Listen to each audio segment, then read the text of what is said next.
बाहर की मांगी तो इतने फूल खिले, दुआ बाहर की मांगी तो इतने फूल खिले, कहीं जगह न रही मेरे आशिया में।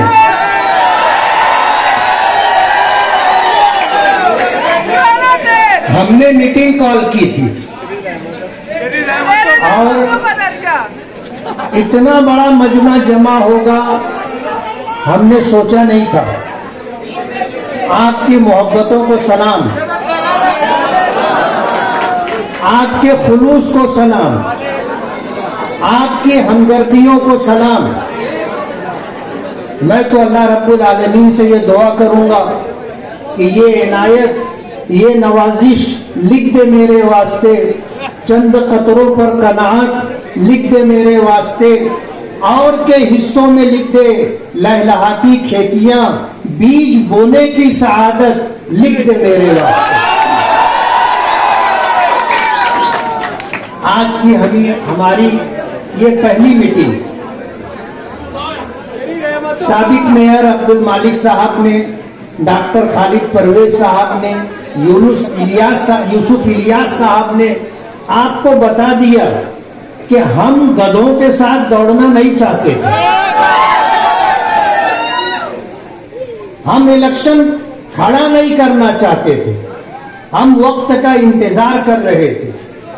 लेकिन झूठ इतनी शिद्दत से बोला जा रहा है और ये झूठ चलकर हमारे दरवाजे तक आ गया, तो मजबूरन हमें दरवाजे से बाहर निकलना पड़ा और शहर को ये बताने पर हम मजबूर हो गए कि सच क्या है और झूठ क्या है।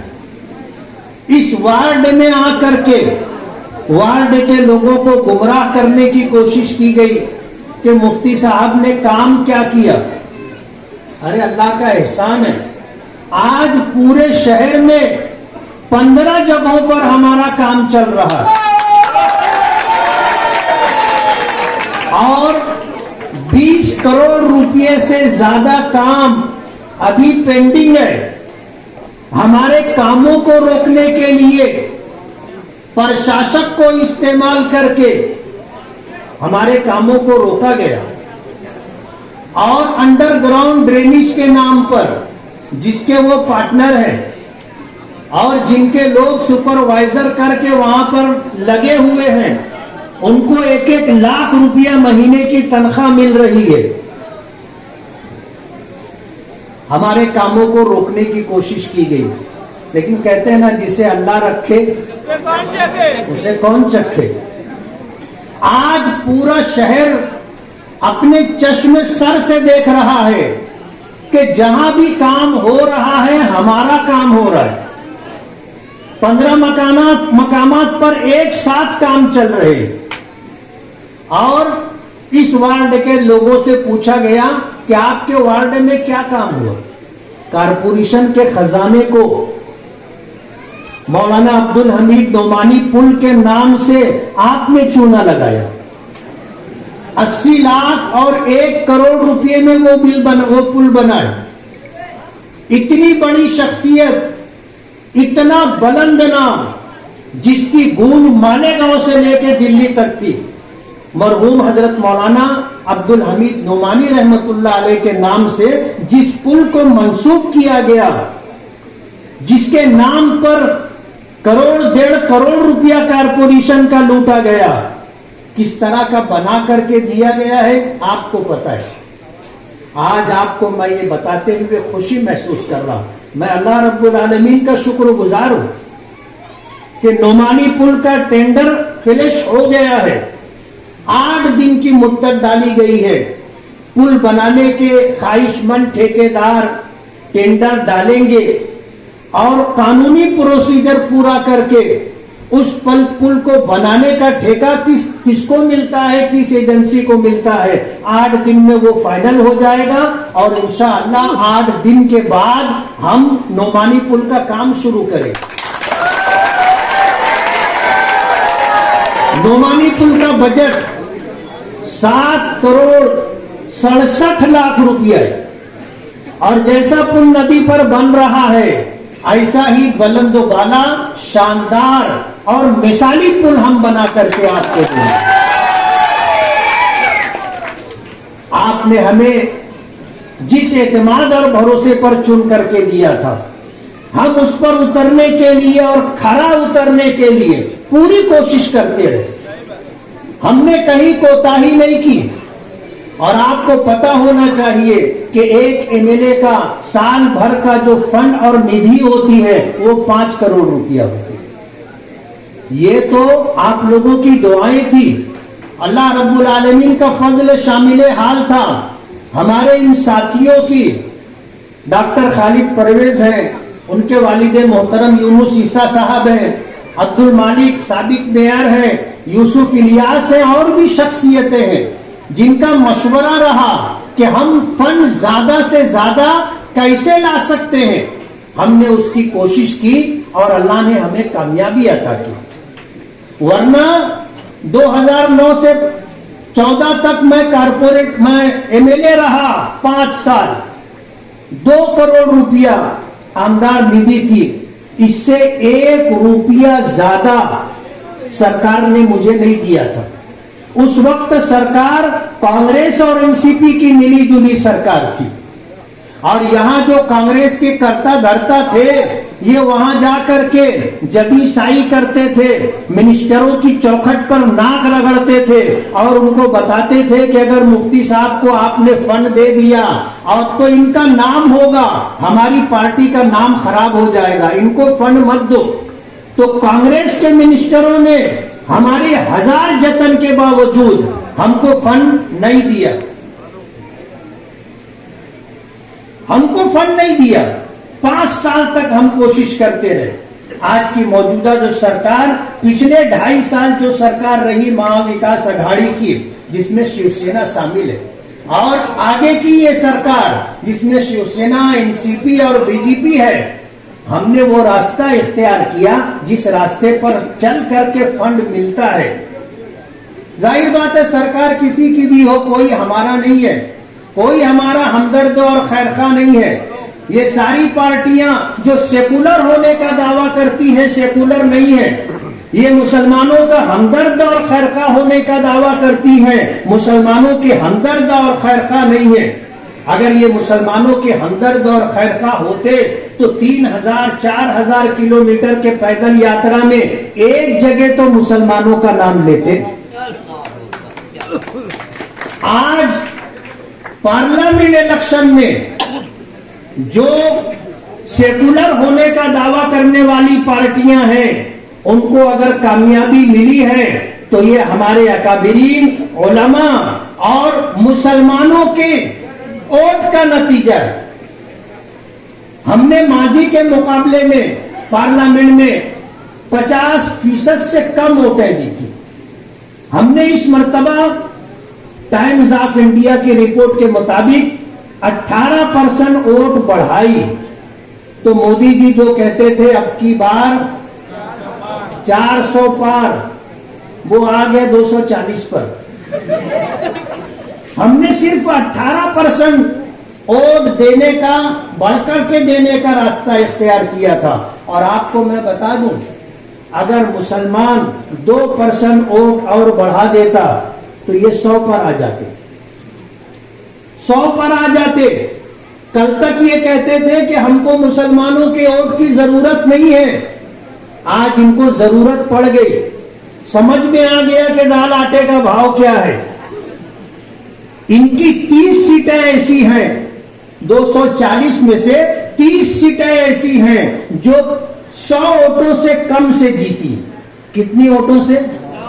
100 वोटों के कम से जीती हैं। और इनकी 100 सीटें ऐसी हैं जो 1000 वोटों से कम से जीती है। मुसलमान अगर सिर्फ वोट देने पर आ जाए, सिर्फ वोट देने पर आ जाए तो हम इनका भट्टा बिठा देंगे। लेकिन दुश्वारी और बात यह है कि हम वोट देने को बेकार काम समझते। डॉक्टर खालिद परवेज साहब ने इंतहाई संजीदा बात की। ये मुल्क जुमहूरी मुल्क है, इसका दस्तूर संविधान सेकुलर है। इसमें हर हिंदुस्तानी को वोट देने का अधिकार है। हम वोट देने नहीं जाते। अगर हम वोट नहीं देंगे तो ऐसे ही ऐरे गैरे नत्थू खैरे हम पर हुकूमत करते रहेंगे, जो हमें और हमारे मजहब को मिटाने के लिए कोशिश करेंगे।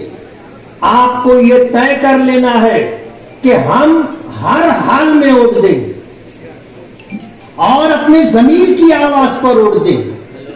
आज इस शहर को जिस रुख पर ले जाने की कोशिश की जा रही है, हम इस बात का अहद कर लें कि हम उस गलत रास्ते पर शहर को नहीं जाने देंगे। जो लोग पिछले 5 साल पहले कहते थे कि मैं 20 लाख रुपए का मकरूज हूं, आज वो दावा कर रहे हैं कि हम 30 से 40 करोड़ रुपया इलेक्शन में खर्च करेंगे। और वो ऐसा समझते हैं कि मालेगांव बिकाऊ है, मालेगांव के लोग बिकाऊ हैं, मालेगांव के उलमा, मालेगांव के अइम्मा बिकाऊ हैं, हुफ्फाज बिकाऊ हैं, ये उनको खरीद लेंगे। अभी इन्होंने बिरादरी के नाम पर उलमा को और अइम्मा को जमा किया था और उनको लिफाफा देना चाहा। उन्होंने इनकार कर दिया कि हमको लिफाफा नहीं चाहिए, हम बिकने वाले लोग नहीं हैं, दुनिया की कोई ताकत हमको खरीद नहीं सकती। हम अल्लाह उसके रसूल पर ईमान रखते हैं, हम जमीर की आवाज पर फैसला करेंगे। उलमा और अइम्मा ने उनको ठुकरा दिया। मरहूम शेख रशीद का जुमला सब पूरे शहर को याद है कि इन इमामों से, इन मौलानाओं से मुझको घिन आती है, इनके पीछे हम नमाज नहीं पढ़ना चाहते। शेख रशीद मरहूम का खानवादा इसी रास्ते पर चल रहा है। ये उलमा को, अइम्मा को बिकाऊ माल समझते और उनको खरीद करके शहर को एक गलत रुख पर ले जाना चाहते। आज मैं आपको ये बताना चाहता हूं कि पूरे शहर के अंदर जितना काम हमने किया है, एक काम के मुतालिक कोई शिकायत नहीं है। मैंने जिस वक्त सियासत में कदम रखा था, उस वक्त जो काम करने वाले बरसरे इख्तिदार ये और इनके आबाओ अजदाद थे, वो शहर में कैसी रोड बना रहे थे। मैंने बताया था, रोड बनती है, एक बारिश होती है, काजू बादाम निकलने लगता, काजू बादाम निकलने लग जाता। आज अल्लाह का करम है, 100 के करीब सड़कें हम बना चुके, छोटी बड़ी। एक जगह भी काजू बादाम निकलना तो दूर की बात है, शक्ल भी नहीं बता रहा है ना। हम क्वालिटी में काम करके दे रहे हैं और इंशाअल्लाह क्वालिटी में काम करके देंगे। पूरा शहर देखेगा, पूरा शहर देखेगा। जो रोड हमने शुरू किया, आरसीसी बनाना, सीमेंट रोड बनाना, हमारी देखी देखा लोगों ने बनाना शुरू किया, लेकिन उनके बनाए हुए रोड रास्ते आप जाकर के देख सकते। हम वक्त आने पर उसकी निशानदही भी करेंगे। इस शहर के अंदर हमने जो काम किया है, ये उसकी लिस्ट है।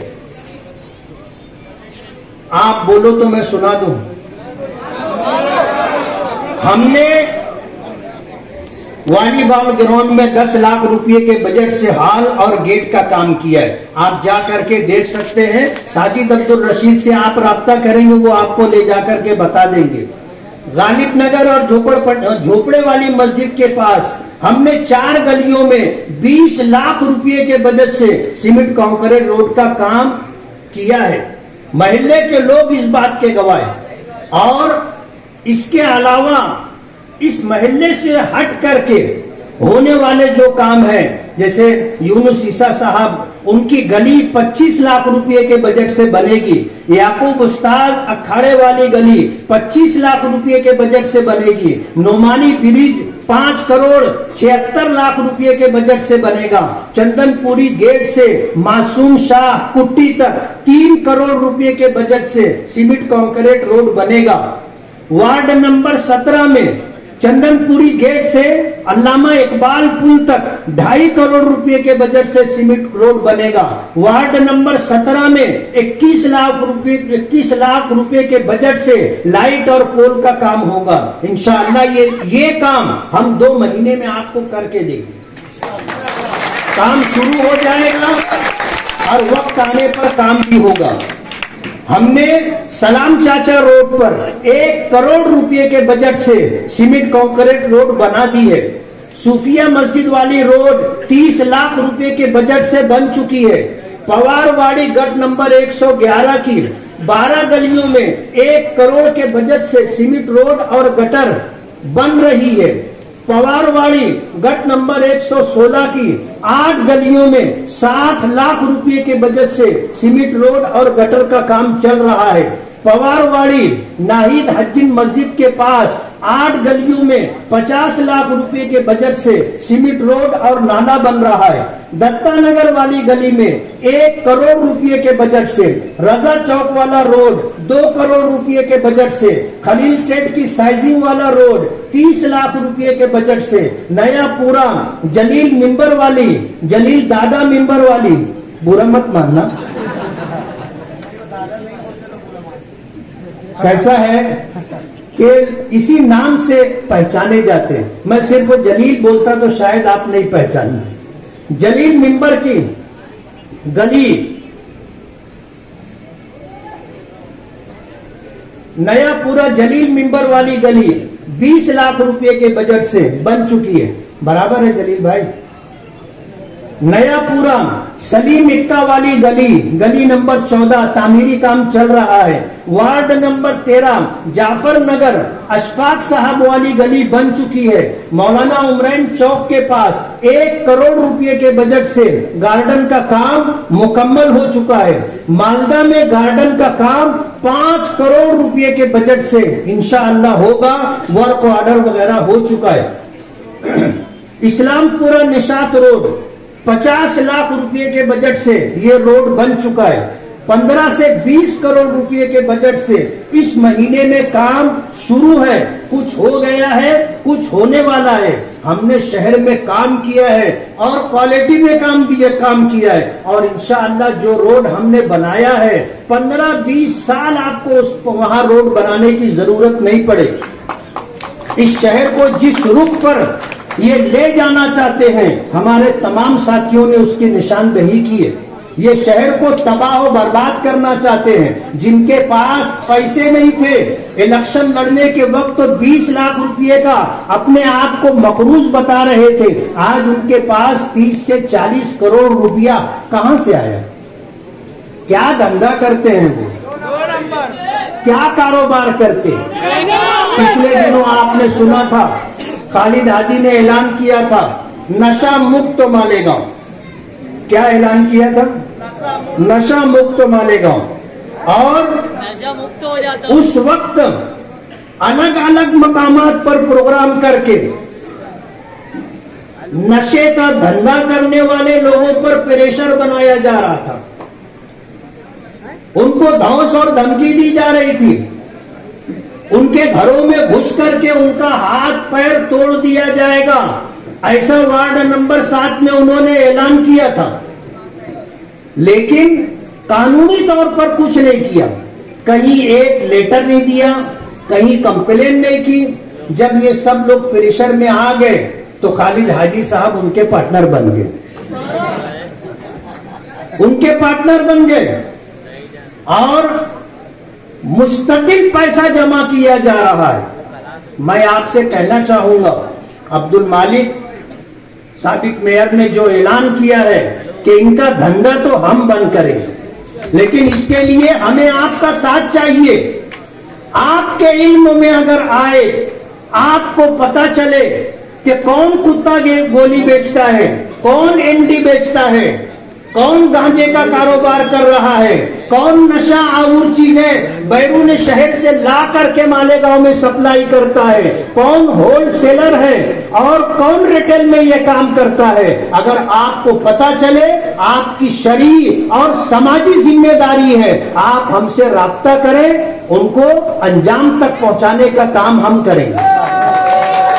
आने वाले थोड़े दिनों में आप सुनोगे कि ये जो धंधा कर रहे हैं और जो इनके पार्टनर बने हैं, इंशाअल्लाह थोड़े दिनों में ये अंदर रहेंगे।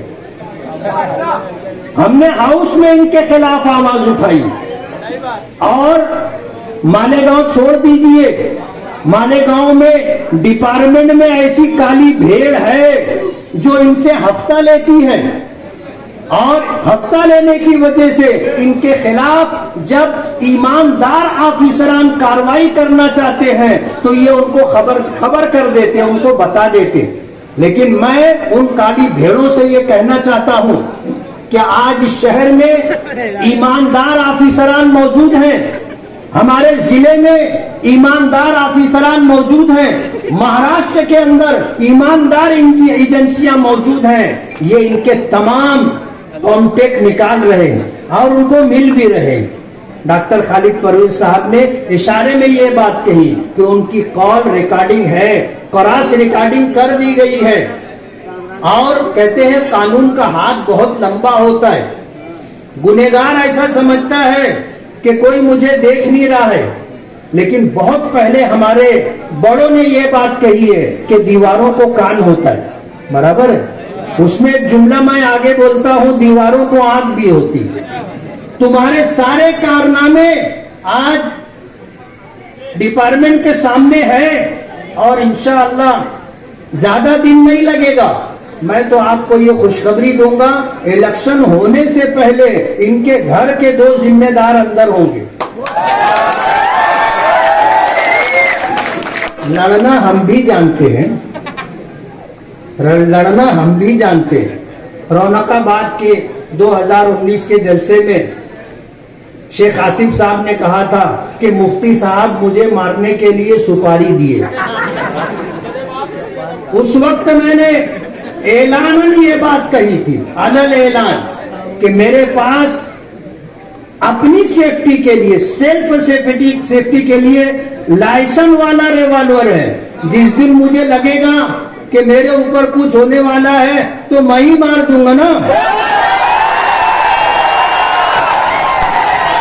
सुपारी, किसी को सुपारी देने की जरूरत नहीं है, सरकार ने मुझे मारने का हक दिया है। तो सेल्फ सेफ्टी के लिए मैं रिवॉल्वर इस्तेमाल कर सकता हूं। और एक बात और बता दूं, मेरा निशाना बहुत अच्छा है। अरे आप पहले पूरी बात सुनिए, मेरा निशाना बहुत अच्छा है और टारगेट करके मैं लोगों को बता सकता हूं। कोई डर और खौफ की बात नहीं है। अरे डरे हुए तो वो लोग हैं, जब यहाँ मीटिंग लेने आए थे तो बोल दिए थे कि जो लोग हैं इसमें से आधे मेरे हैं। और आज मुझे कुछ लोगों ने बताया कि कुसुम्बा रोड पर जो मजदूर लूम चला रहे थे उनको बोलो लूम बंद करो, हमसे 300 रुपया लो और मीटिंग में चलो। हमारे किला तैरा ग्रुप के 1-2 लोगों को बुलाया गया। अगर वो मीटिंग में नहीं आते तो उनको ऐसा लगा कि यार बाद में कहीं तकलीफ ना हो, तो वो आ गए। वो किला तैराक ग्रुप का नाम इस्तेमाल किए। ये किला तैराक ग्रुप के लोग बैठे हैं, ये सब मेरे पास घर चल करके आए, ये सब मेरे पास घर चल करके आए और उन्होंने बताया कि हम किला तैराक ग्रुप में 70 मेंबर हैं और हम अलग ऐलान कहते हैं कि हम आपके साथ हैं और आपका इलेक्शन अपना इलेक्शन समझ करके, शहर का इलेक्शन समझ करके हम लड़ेंगे। यहाँ भी मीटिंग में और अलग अलग मीटिंग में वो बोलते हैं एक मौका दो। क्या बोलते हैं? एक मौका दो। अबे तुम शेख रशीद का 40 साल जश्न मना चुके। शेख रशीद साहब 2 मरतबा आमदार रहे, तुम आमदार रहे 1 मरतबा। शेख रशीद साहब मेयर रहे, तुम मेयर रह चुके। तुम्हारी अम्मा मोहतरमा मेयर रह चुकी, 2-2, 3-3 मरतबा मेयर रह चुकी। आप तो ऐसा बोल रहे हो जैसे आपने वो दरवाजा कभी देखा ही नहीं था। बोले एक बार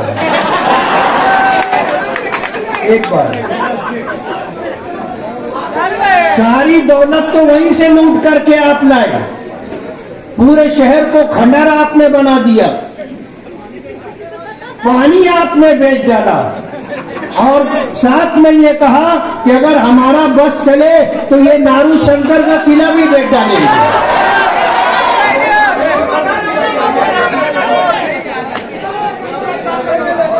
ये नारू शंकर का किला भी बेच डालेंगे। अभी आपने मालिक मेयर साहब की जुबानी नीतीश राणे की बात सुनी। मैं आपको सच्चाई बताता हूं, नीतीश राणे को मालेगांव लाने वाला शेख आसिफ है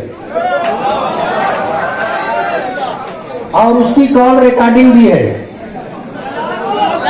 ऐसे है ना,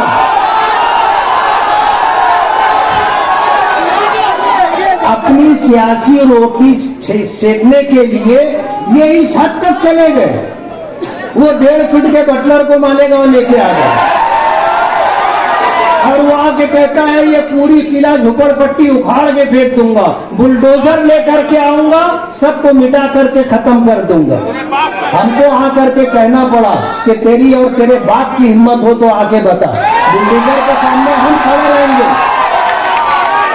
बुलडोजर के सामने हम खड़े रहेंगे। उसकी हिम्मत नहीं है मालेगांव आने की। उसको इन्होंने सपोर्ट किया था और उनको मालेगांव लाने के लिए पूरी प्रोग्रामिंग हुई थी, लेकिन कहते हैं ना कि माजी आदमी का पीछा नहीं छोड़ता। और अब मुसीबत ये हो गई है कि जिसको फोन करो तो उसकी कॉल रिकॉर्डिंग चालू रहती है और बहुत सोच समझ के बात करनी पड़ती है कि ये अपना है या पराया है, और कॉल रिकॉर्ड हो रही है। कल हमारी इसकी बात कहीं वायरल ना हो तो पूरे शहर को खंडर बनाने के जिम्मेदार ये हैं। मैं आपको बताना चाहता हूं, रोड गटर बनाना आमदार का काम नहीं है, रोड गटर बनाना पार्लियामेंट मेंबर का काम नहीं है, ये कारपोरेशन का काम है, म्यूनिसिपैलिटी का काम है। हमारे अलहाज मरहूम शब्बीर अहमद साहब जब यहां सदर बल्दिया थे, उन्होंने उस जमाने में जो सीमेंट रोड बनाई है आज तक उसका बदल नहीं, और काजू बादाम आज तक निकला नहीं। वहां पर खुदाई करने के लिए मजदूर की हिम्मत खत्म हो जाती, वो रोड तोड़ नहीं पाते। काश एक आध रोड तो तुम ऐसा बना देते कि बाद में आने वाले कम से कम तुम्हारा नाम तो लेते कि उन्होंने ऐसा बनाया। ये 25 साल इख्तियार पर रहे कारपोरेशन में। कारपोरेशन का बजट इस मर्तबा जब अभी कमिश्नर से मेरी बात हुई तो उन्होंने जो बताया कि साल का 100 करोड़ रुपया शहर की तामीर और तरक्की पर खर्च होता है। 100 करोड़ रुपया 25 साल से ये है 2500 2500 करोड़ रुपया इस शहर पर खर्च हुआ है। शहर की हालत क्या है? ईमानदारी से अगर ये पैसा खर्च होता तो आज हमको काम करने के लिए, रोड बनाने के लिए एक रोड भी नहीं मिलता और एक गटर भी नहीं मिलती। कहीं पानी का पाइपलाइन लाइट के लिए हमें एमएलए का बजट नहीं देना पड़ता, हमको बजट लेके घूमना पड़ता कि कहां लगाएं। अभी तो हालत ऐसी हो गई है कि एक महल्ले में काम करो, आजू बाजू के तमाम लोगों के फोन आने लगते, मुफ्ती साहब हमारे महल्ले की तरफ भी देखो, हम अपना इस्तेमाल किया हुआ पानी खड्डे में जमा होता है, हमको अपने हाथ से निकाल करके फेंकना पड़ता है। ये हालत है शहर की। और ये अपना गुनाह, अपना जुर्म छुपाने के लिए आज छचन कर रहे। इधर उधर जहां थोड़ा बहुत कहीं खड्डा दी गया वहां जाके बैठ रहे, कहीं ढापा टूट गया वहां जाके बैठ रहे। और मैं तो उनका इस माना करके शुक्रगुजार हूं कि जहां इन्होंने कोई काम नहीं किया, हमने काम करने के लिए बेड़ा उठाया, फंड लाए, टेंडरिंग हुई, वर्क ऑर्डर हो गया, अब वहां पर काम होना है तो ये वहां जाके धरना दे रहे। मैं शुक्रगुजार हूं। वो ऐलान करते काम करो, मुफ्ती साहब काम करो, यानी हमारा काम है, प्रचार वो लोग कर रहे। दूरबीन लेकर के आते, मुझको कुछ लोग बोलने लगे, बोले मुफ्ती साहब उनके तो बहुत ढेर काम ऐसे हैं कि जिसको ढूंढने के लिए अगर तुम और तुम्हारी टीम निकल गई तो ये घर से निकलना छोड़ देंगे। बोलो आएगा वो टाइम, वो काम भी हम करेंगे। तो ये ऐसे बोलते, बोले एक मर्तबा। अरे क्या 25 साल 40 साल में सारा मौका तो शहर ने आपको ही दिया था। आपने शहर को क्या दिया? आपने शहर को क्या दिया? पूरे शहर को आपने खंडर बना दिया और शहरियान को आपने जिल्लतनाक जिंदगी गुजारने पर मजबूर कर दिया। अहले शहर को यह बात सोचना चाहिए, आज जो जुर्म उन्होंने किया है और नामर्दी के साथ जिस तरह अब्दुल मालिक पर फायरिंग की है, डर तो है उनको। यहां जब आए थे तो मजमे में आज मीटिंग में आधे लोग उनके थे, जिसमें से 20 लोग के पास सामान भी था। पुलिस डिपार्टमेंट क्या करती है? पुलिस डिपार्टमेंट को इनकी जहां मीटिंग हो और जलसा हो, इनके आसपास जो लोग हैं उनको चेक करो, आपको उनके पास बगैर लाइसेंस का पिस्टल और रिवॉल्वर मिलेगा। मैं अपनी बात आप लोगों के जरिए डिपार्टमेंट तक और सरकार तक पहुंचाना चाहता हूं कि ये सामान लेकर के घूमते हैं और शहर में लोगों को डराने के लिए ऐसे उठा के बताते हैं।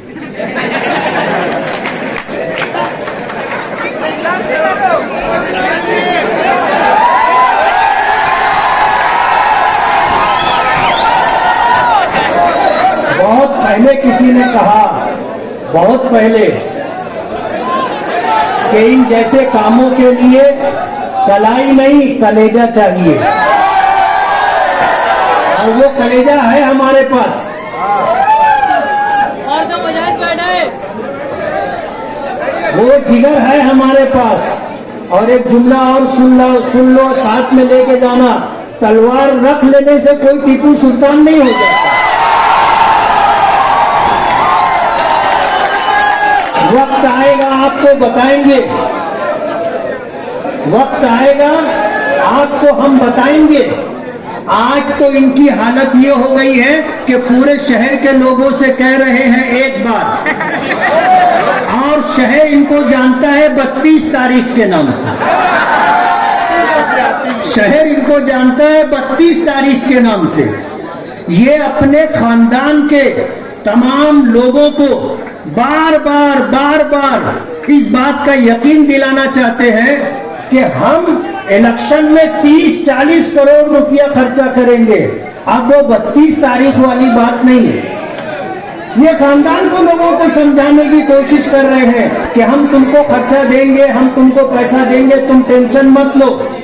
लेकिन जाहिर बात है, कहते हैं ना कि जमी गर्दत जमा गर्दत न गर्दत गुल मोहम्मद खान। ये पहाड़ को सरकाने की बात कर रहे हैं, इनके बाद से भी पहाड़ नहीं सरकेगा। ये इंतहाई वकील और कंजूस आदमी, जिससे वादा करता है जिंदगी में कभी इसने वादा पूरा नहीं किया। ऐसे सैकड़ों लोग इस मजमे में मिल जाएंगे। जिससे पैसा ले लिया, कभी उसका पैसा वापस नहीं किया, पैसा वापस नहीं किया। और पिछले इलेक्शन 2019 में शहर में 50 लोगों से पैसा लिया था। आज भी वो लोग रो रहे हैं। जब इनको फोन करते, बोले फोन करना नहीं, पैसा मांगने के लिए फोन करना नहीं। बेचारे सीधे साधे शरीफ लोग हैं, अपने पैसे पे सब्र कर लिए। पीछे यूसुफ भूरे खान साहब बैठे हैं, ये भी लेवाल है। हाँ, ये भी लेवाल है। इन्होंने कभी उनको मदद की थी, आज तक इनका पैसा वापस नहीं आया। तो ये 32 तारीख है और ये अपने खानदान को और शहर के लोगों को ये समझाना और बताना चाहते हैं कि अब वो बात अब नहीं है। लेकिन कहते हैं ना, आदमी की फितरत नहीं बदलती, फितरत नहीं बदलती। और ये जो कह रहे थे कि आज हमसे नाराजगी मत जताओ, पेटी बंद होने के बाद सब बात कर लेंगे, सब नाराजगी खत्म हो जाएगी। मैं आपको बताना चाहता हूं, पेटी बंद होने के बाद इनका मोबाइल भी बंद हो जाएगा, इनका मोबाइल भी बंद हो जाएगा। इनके घर के दरवाजे भी बंद हो जाएंगे लोगों के लिए, आना नहीं घर पर। सिलकोर से आए थे यार, जोड़ने से नहीं आए थे। शेख रशीद साहब का जुमला है कि मैं पिलखोर से फटी कमीज पहन करके आया था, हमारी बात नहीं है, शेख रशीद साहब की बात है। किसी जलसे में उन्होंने कहा था कि मैं पिलखोर से फटी कमीज पहन करके आया। हमारी सोशल मीडिया पर जो हमारे बच्चे मेहनत करते हैं उनको ये दम देते।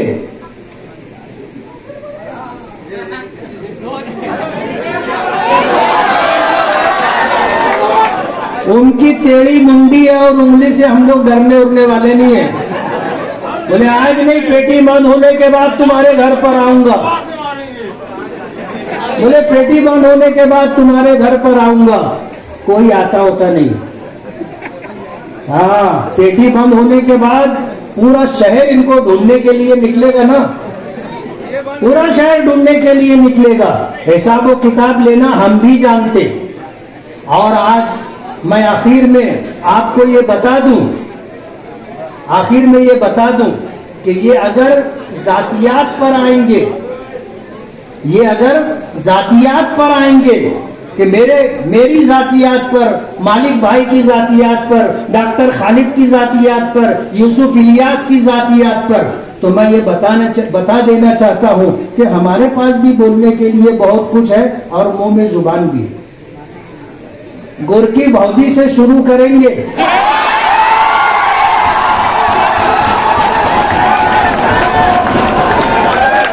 और जलील दादा के घर के बाजू में इरफान कालिया का घर रातों रात क्यों खाली कराए तो वो भी मालूम।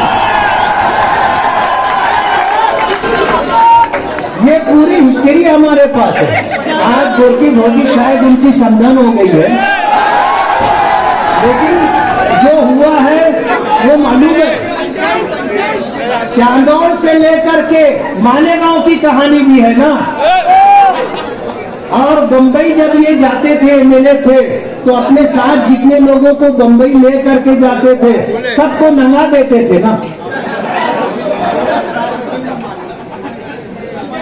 ये बंबई जब जाते थे तो अपने साथ जाने वालों को भी तवायफों के कोठे तक ले जाते थे और उनको आकड़ी लगा दिए।